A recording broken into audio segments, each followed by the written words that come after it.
Bom, pessoal, professor Canduca Oliveira, atualidades, continuando a resolução de exercícios, nós estávamos respondendo aqui no bloco anterior, uma prova do CNJ analista CESP 2013, e nós tínhamos parado no item 3, vamos para o item 4.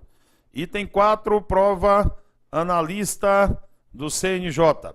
A experiência chinesa de modernização econômica acompanha em larga medida situações vividas por muitos outros países no mundo contemporâneo, em que a industrialização provoca a urbanização da sociedade, o que explica o esforço empreendido pelo país para qualificar, via educação, os milhões de jovens trabalhadores egressos do campo. É verdade, ok? A China não só tem investido na educação urbana dos jovens que viviam na cidade, mas principalmente dos camponeses que estão se mudando do campo para a cidade para se converter em mão de obra nas ZEEs, nas Zonas Econômicas Especiais Chinesas, ok? Número 5. Número 5. Há consenso entre especialistas. Ixi, Maria, isso aqui eu já vou dar uma dica para vocês, viu? Quando fala que há consenso entre especialistas, é a coisa mais rara haver consenso entre especialistas, tá bom? Então já tende a ser falso só de falar que tem consenso. A palavra consenso é uma coisa difícil de acontecer. Vamos ver o resto do item. Há consenso entre especialistas e ambientalistas de que mudanças climáticas e efeito estufa decorrem da ação humana sobre a natureza. Em escala global, esse processo se intensificou a partir da Revolução Industrial. Não há consenso, pessoal. Os cientistas do IPCC dizem que o aquecimento global é culpa do homem, sim. Mas existem os cientistas céticos, que é aqueles que não acreditam que é o homem que está provocando essa mudança. Os cientistas céticos dizem que a Terra esfria e esquenta de tempos em tempos e que esse aquecimento agora seria natural. Bom, o IPCC não concorda e geralmente o que cai na sua prova e a linha que o CESP e as bancas defendem é a linha do IPCC. Mas o fato é que não há consenso. E geralmente eu te dou a dica, quando a questão começa, há consenso entre especialistas. Especialistas se acham melhor que os outros. E aí ele não quer concordar com o outro para sobressair a ideia dele. E geralmente eles não entram em consenso nunca, tá bom? Então, questão 5, falsa. Vamos para 6. Em meio aos eventos climáticos extremos que aconteceram em 2012, com invernos rigorosos e fortes ondas de calor que assustaram o mundo, o furacão Sandy atingiu vigorosamente Nova York, paralisando por algum tempo a mais importante cidade americana. Verdadeiro, pessoal, o furacão Sandy, ele é um daqueles que os cientistas do IPCC acham que pode vir a acontecer com mais frequência. Câmera aqui, por favor. Bem, isso porque geralmente os furacões não costumam atingir o norte dos Estados Unidos, o nordeste. No caso, Nova York está no nordeste dos Estados Unidos. Geralmente, os furacões atingem o sul dos Estados Unidos, ok? Aquela região ali da Califórnia, a região de Miami, não sei o que e tudo mais. Mas, com o aquecimento global aumentando, a gente pode ver furacões deslocando cada vez mais para o norte, como esse Sandy, que inundou diversas ruas de Nova York, inundou o metrô, paralisou a megalópole de Nova York no começo do ano, tá ok? Sandy foi má com os nova-iorquinos e a tendência é que se repita com mais frequência por causa, possivelmente, do aquecimento global. Possivelmente, dizem os cientistas, nunca afirmam é verdade. Eles afirmam com 95% de certeza que o aquecimento global é de culpa humana e que esses eventos extremos estão ligados sim a esse aquecimento global. Vamos para a frente, ok? Bom, encerramos as provas 2013 CESP, que a gente já havia preparado, e agora nós vamos para questões diversas. Nessas questões diversas, nós temos questões de provas de outras bancas, ou questões mais antigas mesmo do próprio CESP, de outros anos do CESP, e algumas questões que eu, tio Canduca, preparei também para vocês com base no estilo CESP-NB. Julgue os itens sobre fatos recentes da política brasileira. Primeiro, o escândalo mencionado no texto. Cadê o texto? Ué, não tem texto, aí. O escândalo mencionado no texto, popularmente conhecido como Mensalão do PT, deve ser um texto sobre o Mensalão. O escândalo mencionado no texto, popularmente conhecido como Mensalão do PT, foi precedido pelo Mensalão do PSDB mineiro. Em ambos os escândalos, o empresário Marcos Valério foi acusado de envolvimento. Mesmo sem o texto, dá para a gente responder, pessoal. O escândalo mencionado no texto, provavelmente era um texto sobre o Mensalão, popularmente conhecido como Mensalão do PT, foi precedido pelo Mensalão do PSDB mineiro. É verdade. Marcos Valério, que fez um Mensalão do PT, antes de trabalhar no Mensalão do PT, ele trabalhava no Mensalão do PSDB de Minas. Então, logicamente, que o Mensalão do PT foi precedido, precedido do Mensalão do PSDB mineiro. Em ambos os escândalos, Marcos Valério estava envolvido, sim. Inclusive, o Marcos Valério ainda precisa ser julgado no caso do Mensalão mineiro. Ok? Questão número 2. O ex-ministro-chefe da Casa Civil, Antônio Palocci, acusado de ser o mentor intelectual do chamado Mensalão do PT, foi condenado pelo Supremo Tribunal Federal a 10 anos e 10 meses de prisão, a serem cumpridos inicialmente em regime fechado. Eita, pessoal, essa questão foi maldosa, porque o Palocci realmente ele caiu do governo 2 vezes. Ele foi demitido uma vez quando era ministro da Fazenda do governo Lula, quando ele quebrou o sigilo do caseiro Francenildo, no primeiro governo de Lula, e depois ele voltou, deu a volta por cima, foi para o fundo do poço, mas deu a volta por cima, porque fundo do poço de político tem mola, ok? E então, como fundo do poço político tem mola, ele voltou ao poder, foi ser ministro-chefe da Casa Civil de Dilma Todo-Poderoso. E caiu porque foi acusado de enriquecer muito rapidamente. Ele aumentou 20 vezes o patrimônio dele em apenas 4 anos e foi demitido pela presidenta Dilma, mas ele não foi o chefe do Mensalão, acusado de ser o mentor intelectual do Mensalão. Na verdade, se tirar Antônio Palocci aqui e colocar José Dirceu, aí sim, José Dirceu ficaria verdadeiro. Acusado de ser o mentor intelectual do Mensalão, José Dirceu foi condenado a 10 anos e 10 meses e se ele não conseguir reduzir a pena com os embargos infringentes, que provavelmente serão julgados a partir só do ano que vem, ele vai ter que começar a cumprir a pena dele em regime fechado, porque a condenação foi acima de 8 anos. Bem, questão número 3.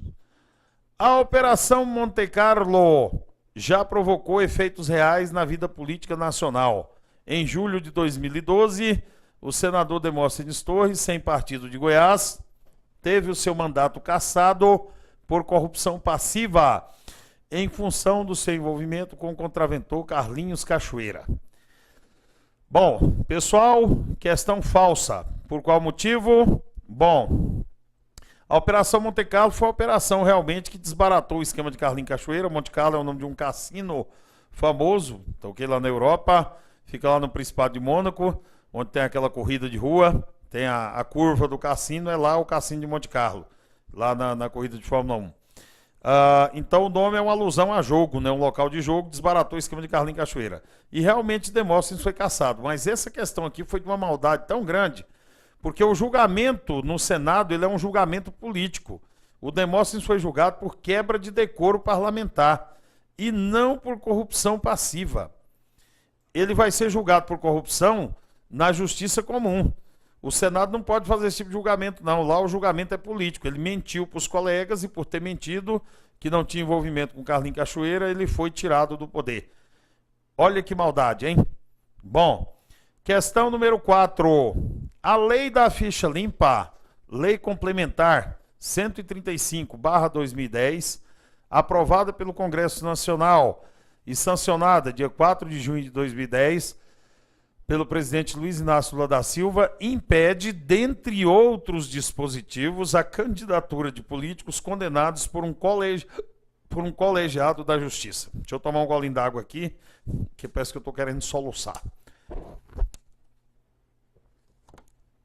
Bom, é verdade, pessoal, a lei da ficha limpa, que foi sancionada pelo presidente Lula, ela impede a candidatura de políticos condenados por um colegiado da Justiça. Câmera aqui, por favor. Veja bem.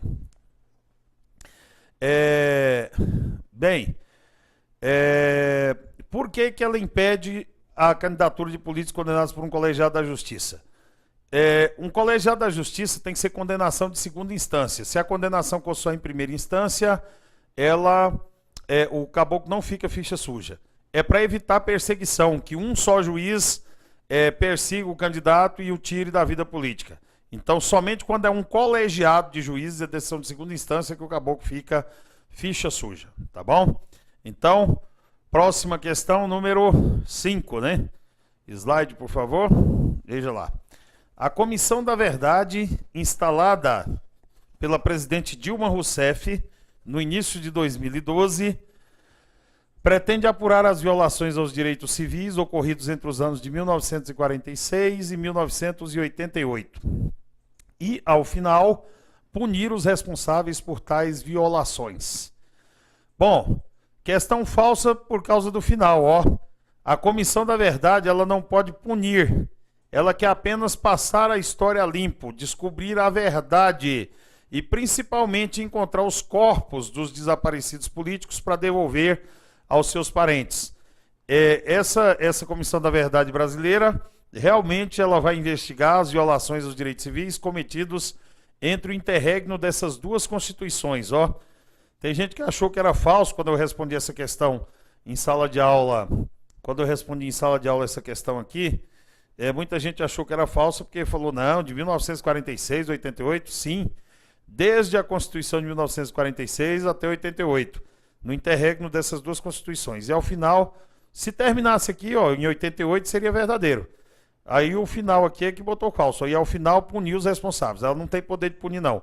A lei da anistia, comentário aqui, por favor. A lei da anistia de 1979, ela perdoou, anistiou torturados e torturadores. A OAB já tentou anular a lei de anistia, mas por 7 votos a 2 o Supremo disse que não vai mexer na lei. Portanto, a Comissão da Verdade não pode punir ninguém. Só apurar fatos e passar a história limpo, tá bom? Próxima questão, número 6, né? Questão número 6. Em maio de 2012, entrou em vigor a Lei de Acesso à Informação com o objetivo de garantir aos cidadãos brasileiros acesso aos dados oficiais do Executivo, Legislativo e Judiciário. Cada órgão público terá um serviço de informação ao cidadão, SIC, para garantir a transparência dos dados públicos. Verdadeiríssimo. E essa lei causou alvoroço, porque as pessoas, inclusive, tiveram seus salários publicados na internet, o valor do salário recebido por cada servidor público, e aí os caras disseram que estavam com medo, porque ia aumentar o número de sequestro relâmpago, não sei o quê. Mas os servidores públicos são funcionário nosso, nós precisamos saber quanto é que os caras ganham. E hoje estão expostos os salários da maioria, inclusive, dos servidores. Mas não é só para isso que a lei serve, não. Ela serve também, tá ok? Para você fazer qualquer indagação para qualquer órgão público. Eu já escrevi para o DENIT me deu a resposta que eu precisava. Bom, próxima questão. Governo arrecada 24,5 bilhões com leilões de 3 aeroportos internacionais. Essas questões aqui próximas são sobre o tema transportes do nosso edital. Revista Carta Capital, 6/2 de 2012. A Agência Nacional de Aviação Civil, ANAC, arrecadou 24,535 bilhões de reais com leilão dos aeroportos internacionais de Guarulhos, em São Paulo, Viracopos, Campinas, São Paulo e Juscelino Kubitschek, em Brasília, realizado nesta segunda-feira, 6. O valor da licitação, que ocorreu na sede da Bolsa de Valores de São Paulo, Bovespa, ficou 347% acima do mínimo esperado pelo governo federal. Foi um sucesso esse leilão dos aeroportos, 347% de ágio. Em Brasília, pessoal, tá ok?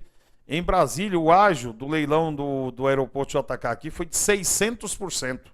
O grupo que arrematou a concessão foi 600% de ágio que eles pagaram. E na média deu 347% de ágio, tá ok? Vamos aos itens. Tomando o texto como referência inicial, julgue os seguintes itens sobre o sistema de transportes brasileiro. 7. Depois de muito criticar as privatizações feitas pelo governo FHC, o PT se rendeu e privatizou com sucesso 3 dos maiores aeroportos internacionais do país. Falso! Cara, essa questão é maldosa, ó. O governo, o PT privatizou, não é privatizou, fez a concessão de 3 dos maiores aeroportos do país.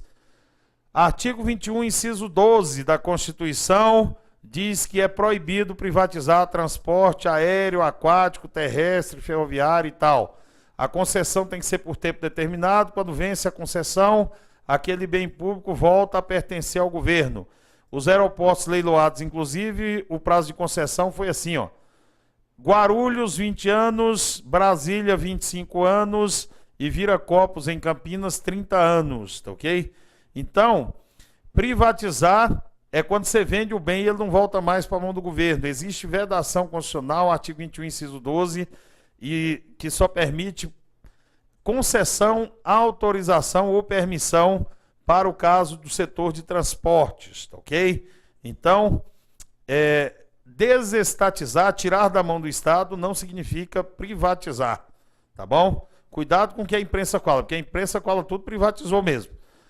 Questão número 8. Segundo especialistas do setor de transportes, os gargalos do setor logístico são um fator preponderante a ser levado em conta no cálculo do chamado Custo Brasil.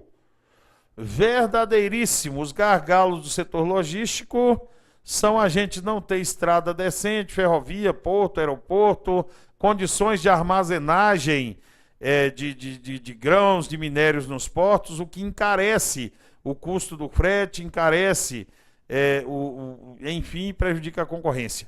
É um fator preponderante no custo Brasil, sim, a questão da logística. Tanto é que o governo vai investir 133 bilhões em estradas e ferrovias nos próximos 25 anos, principalmente através de concessões, parcerias público-privadas, e 54 bilhões no setor de portos nos próximos 5 anos. Questão número 9. Dentre os países componentes do grupo BRICS, o Brasil é o que possui a maior rede ferroviária. Essa aqui, minha gente, sem comentário, né? Dentre os países do grupo BRICS, o Brasil é o que possui a maior rede ferroviária. Nossa rede ferroviária já foi muito maior, mas hoje ela está sucateada e o Brasil dos BRICS é o que tem a menor rede ferroviária. Nós só temos 27 mil quilômetros de malha ferroviária funcionando no Brasil. 27 mil quilômetros, o que é extremamente pouco para um país do nosso tamanho. A Argentina, nossa vizinha, tem 56. Os Estados Unidos têm 260 mil quilômetros, ok? Nós temos só 27. Bem, o Ministério dos Transportes, responsável pelas obras de mobilidade urbana da Copa do Mundo e de 2014 no Brasil, teve o seu ministro Alfredo Nascimento, do PR, Partido da República, derrubado na faxina ética empreendida pela presidenta Dilma Rousseff. Nossa, tio Canduca, como é que eu vou saber disso? Eu vou lembrar o nome do ministro, do ministério e tal, o Ministério dos Transportes, responsável pelas obras de mobilidade urbana? Opa, olha só que questão inteligente essa aqui, pessoal. Logo no começo da questão já dá para ver que ela é falsa. O Ministério dos Transportes não é responsável pela mobilidade urbana, tá ok? Quem é responsável pela mobilidade urbana é o Ministério das Cidades. O Ministério do Transporte é responsável por ferrovia e rodovia. É o Ministério das Cidades que é responsável pela mobilidade urbana. Veículo leve sobre trilho, metrô, corredores de ônibus, tá ok? E essas coisas todas é Ministério das Cidades. Eita, questãozinha maldosa e boa. Bom, número 11. Número 11. O VLT, veículo leve sobre trilhos, projetado para Brasília, para a Copa de 2014, não ficará pronto a tempo para ser utilizado durante os Jogos Mundiais do Brasil. Pessoal, os Jogos Mundiais do Brasil vão ser ano que vem, e o VLT de Brasília, que deveria ter começado a ser construído em 2009, até hoje não tem um palmo de trilho construído. Houve problemas com a licitação, com licenciamento ambiental, com licenciamento do IPHAN e da Unesco, porque o plano piloto é tombado, e esse VLT ele ia sair do aeroporto e ir até o final da Asa Norte, passando ao lado do Estádio Nacional. É uma pena, tá ok? Mas estão paralisadas essas obras, nem sei se elas vão sair do papel por causa desse monte de empecilho, tá ok? Você não vai de VLT assistir aos jogos indo do aeroporto para o Estádio Nacional de VLT em Brasília, não. Vai ter que pegar um busão. Bom, número 12. Depois de quase 26 anos em obra, ao final do governo Lula, foi inaugurada a Ferrovia Norte-Sul, interligando a cidade de Açailândia, no Maranhão, a Anápolis, Goiás. Um segundo trecho da ferrovia deve ser construído até a cidade de Estrela do Oeste, São Paulo, dentro do PAC 2. Questão falsa, porque a Norte-Sul não foi inaugurada. Já são 26 anos de construção e essa obra não foi inaugurada. E provavelmente, se for inaugurada, é no ano que vem. E vão ter que ser gastos quase 400 milhões de reais para reformar ela quase toda e trechos que estão mal feitos e tal, para que ela possa circular a partir do ano que vem. O Brasil está perdendo bilhões em não ter essa ferrovia inaugurada. É uma pena, tá ok? Mas ano que vem é ano eleitoral. A presidenta Dilma diz que inaugura até ano que vem. Como ela quer ganhar as eleições, é bem provável que o governo dê um jeito de fazer a rodovia funcionar. Porque só falta 6 quilômetros de trilho dos 1.500 quilômetros, só falta 6 até Anápolis. Esse trecho até Anápolis deve ser inaugurado. E o segundo trecho já está sendo construído até Estrela do Oeste em São Paulo. Vários pedaços já estão prontos, que é a obra em lotes, tá ok? Seria fundamental essa obra para escoar a produção agrícola do Centro-Oeste em direção ao porto de Itaqui, no Maranhão, tá ok? Que é por onde a Vale escoa a sua produção vinda de Carajás. 13. Apesar das obras do PAC no sistema rodoviário nacional, a qualidade da maioria das nossas rodovias ainda pode ser considerada bastante ruim em quase todo o país. Verdadeiro. Apesar das obras do sistema rodoviário, a qualidade da maioria, é aqui que está a coisa, das nossas rodovias ainda pode ser considerada bastante ruim em quase todo o país. Verdadeiro. Por isso que o governo vai fazer as concessões, tá ok? Para o setor privado. 14. O governo Dilma Rousseff concluiu com sucesso o processo de licitação para instalação do primeiro trem-bala do país, que irá ligar Campinas, São Paulo, Rio de Janeiro, apesar das críticas ao custo da obra, que ficará acima de 50 bilhões de reais. Falso, a licitação do trem-bala não foi feita, tá ok? A licitação do trem-bala ainda não ocorreu. A licitação do trem-bala ainda não ocorreu e ela deve ficar realmente acima de 50 bilhões. Esse seria o primeiro trem-bala brasileiro. Existe um projeto do governo de Goiás e do Distrito Federal que pretende construir um trem-bala ligando Goiânia a Brasília. A chance desse projeto sair do papel é quase zero. Se entre Campinas, Rio e São Paulo não sai o metrô, imagine o nosso Expresso Piqui, como foi batizado pelos paulistas, ligando nós aqui em Brasília até Goiânia, minha gente. Eu até gostei do nome, Expresso Piqui é bonitinho, eu ainda pintaria o bichinho de amarelo, para ele cortar o cerrado todo amarelinho, tá ok? Então, veja bem. Sobre as mudanças ocorridas na sociedade brasileira nos últimos anos, julgue as afirmativas a seguir. Sobre as mudanças ocorridas na sociedade brasileira nos últimos anos, julgue as afirmativas a seguir. A população brasileira é atualmente bastante urbanizada, sendo que aproximadamente 84% de sua população encontra-se bem distribuída pelas cidades do país. Questão falsa, ok? Falsa. A população brasileira é atualmente bastante urbanizada, sim, sendo que aproximadamente 84% da sua população encontra-se bem distribuída. Bem distribuída não, 84% da população está na cidade, mas ela é concentrada no litoral.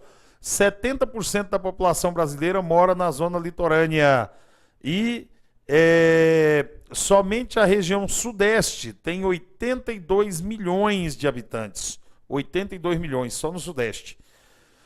16. A partir da década de 70, os investimentos em infraestrutura e o acesso aos meios de comunicação possibilitaram difundir novos padrões de comportamento para parcelas maiores da população, o que contribuiu para uma maior redução nas taxas de fertilidade.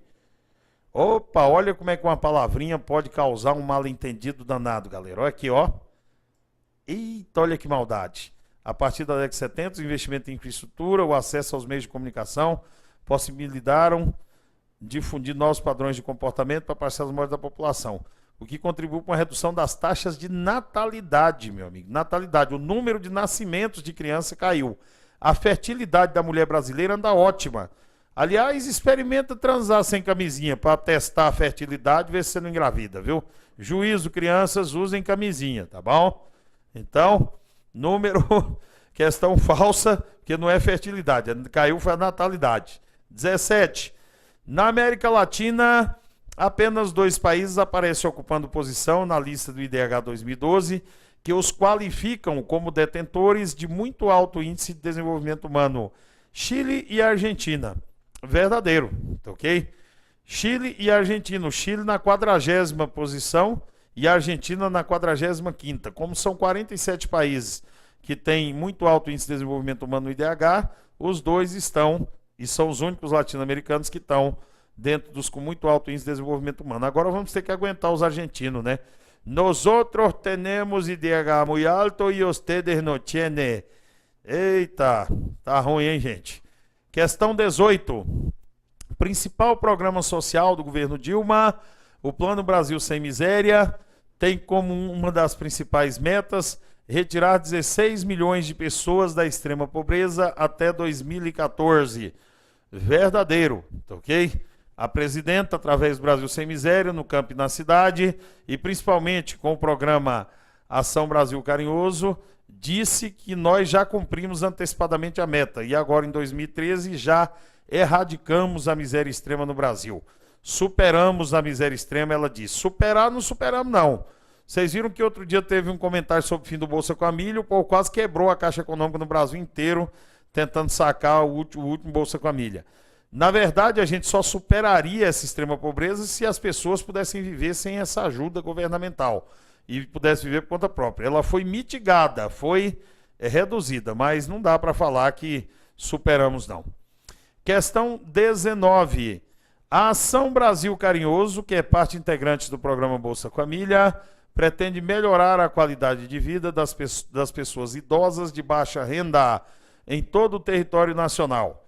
Na verdade, o programa Brasil Carinhoso não foi criado para as pessoas de baixa renda, mas sim para erradicar a miséria extrema na primeira infância. O programa foi criado inicialmente para tirar da miséria extrema crianças de 0 a 6 anos. Posteriormente foi estendido até jovens de 15 anos e agora a todas as famílias beneficiárias do Bolsa Família. 20. Recentemente, a maneira de calcular o IDH sofreu reformulação, incluindo como avaliador dados econômicos como balança comercial e cotação do dólar. Falso, cotação do dólar não, e nem balança comercial. O que é avaliado no IDH é renda per capita, expectativa de vida, que é um indicador de saúde, e ainda a educação, os anos médios de escolaridade. Bom, vamos para o próximo tema. Economia internacional. FMI se fortalece com crise na Europa. Texto de Andrei Neto, Estado de São Paulo. Os tempos são outros para o Fundo Monetário Internacional, FMI. Primeiro, o Brasil, um devedor histórico, se tornou credor. Agora, Alemanha e França, que lideram a maior comunidade econômica do mundo e desde 1945 financiam o fundo, admitem que poderão precisar da ajuda externa para debelar a crise financeira que começou na Grécia e ameaça se alastrar pela União Europeia. Sobre a crise que assolou o mundo em 2008 e que ainda repercute na atualidade, julgue os itens. Então, pessoal, vamos julgar os itens a partir do próximo bloco sobre economia internacional. Vamos aproveitar para julgar os itens no próximo bloco. Por aqui, nesse bloco, ficamos. Um abraço a todos, ok? Bom.